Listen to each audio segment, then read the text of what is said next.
Hello guys, this is Futility Man, back with the one but last video of this series. I've done the full Voyage of Despair Easter egg without perks, elixirs or talismans on realistic. And in this video, I'm gonna be explaining how I handled the harder parts of the Easter egg. I will not be explaining every little thing I did.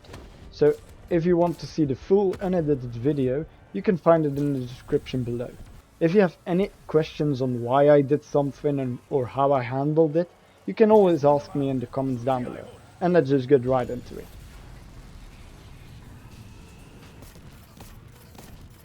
The first hard part of the Easter egg are the 4 elemental lockdowns. These look way harder than they actually are though. I got through the first lockdown camping at the end of the ship, throwing a homunculus when I needed to, and spamming the kraken. The big problem is that Blightfathers like to take out the homunculus, so we gotta prevent them from reaching our angry little man. We also gotta make sure we acquire a poisoned heart so we can upgrade the kraken later. Otherwise we would need to get them from regular round zombies, and that's a real pain in the ass, as the rounds would get too high and we wouldn't be able to do the Easter egg then.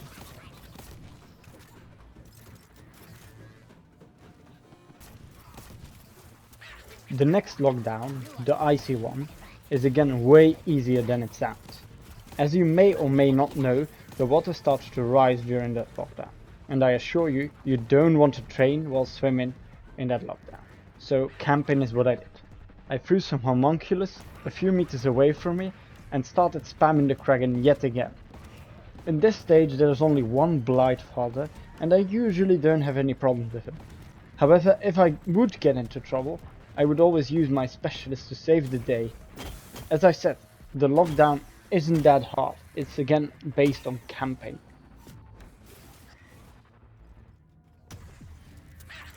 The electric lockdown is different than all the others. It's the only one where I don't camp since it doesn't have a viable camp spot. During this phase, I also had to make sure I got a hand, so I would be able to upgrade my kraken to the electric version, because that one is better for the boss fight. The main part of this strat still remains, spamming the homunculus and the kraken so I don't get hit by the zombies. As I only had 2 of the homunculuses, homunculi, or whatever the plural form is of homunculus, just because I had to, I didn't have enough to get through the phase and I had to take the maximum early. I also made a mistake which made me use my specialist so I wouldn't die. Luckily, apart from that, I got through the phase without too much hassle. Last but not least, we have the fire lockdown. In my opinion the most annoying one, as there are stokers in this lockdown. Sometimes I don't even see them, and yet they throw a fireball at me, insta-killing me, even if there is a homunculus out. So it's important for me to take them out as quick as I can. Again, spamming the kraken and using the specialist in need makes this lockdown fairly easy and isn't really too much of a hassle, apart from the stokers. Before I did the next step, I grabbed the electric kraken as it does good damage and also stuns the zombies without making them crawlers. This will definitely keep me alive when I'm collecting the orbs. Speaking of which, you'd think this is another hard part in the Easter egg, but honestly, all you gotta do is use a specialist, homunculus, or follow some weird overcomplicated paths using fast travel to get you out there so you can collect the orbs. It's really not that hard, as long as you wait for your specialist to recharge or your equipment to recharge.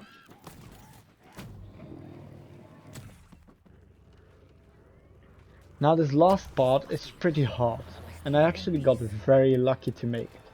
I start off by destroying the first ice crystal with the electric kraken, as it stuns zombies that gets too close and gives me a bit of breathing space.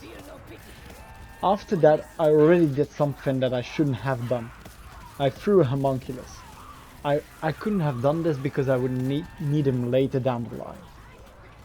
Now, for the second and third one, I used the hammers of Valhalla's regular attack.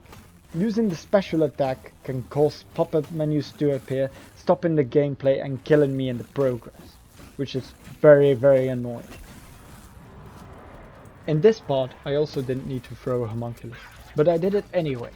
With the homunculus out, I could destroy the next ice crystal as well as doing a lot of damage to the next stoker.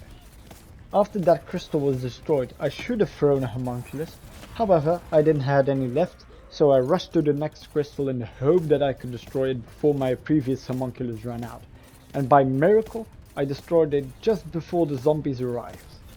With the new max ammo I could use another homunculus to get to the aft decks, because from there you can shoot the final crystal with the Hellion salvo. This makes it extremely easy for the last steps. However, I wasn't 100% sure if I could manage to destroy the crystal before the zombies arrived again, so I used another homunculus just in case. Now, with a little bit of luck, I managed to complete this step, and I was super happy and ready for boss fight. Well, ready is a big word.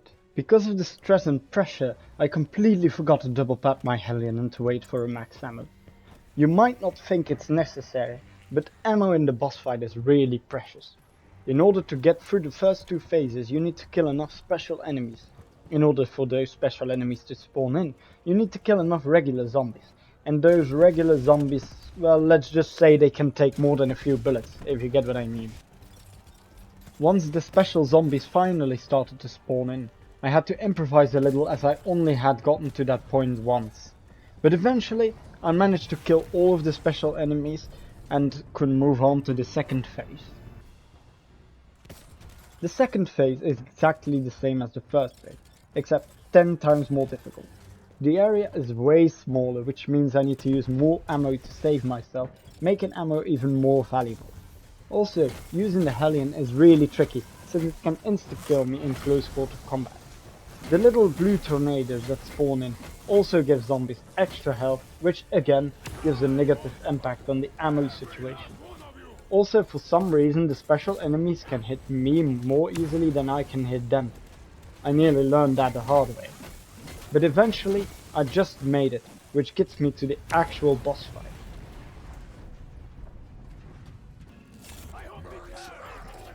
This area is the hardest of them all. Completing this one without homunculus and consumables on realistic, and you have my everlasting respect. My strat was pretty much spam the homunculus. I'm not training in that area. I even used the max ammo to get enough homunculi to get me through the phase. God bless that little man. At this point I was so stressed I couldn't even think straight, but still I managed to complete it with my last homunculus.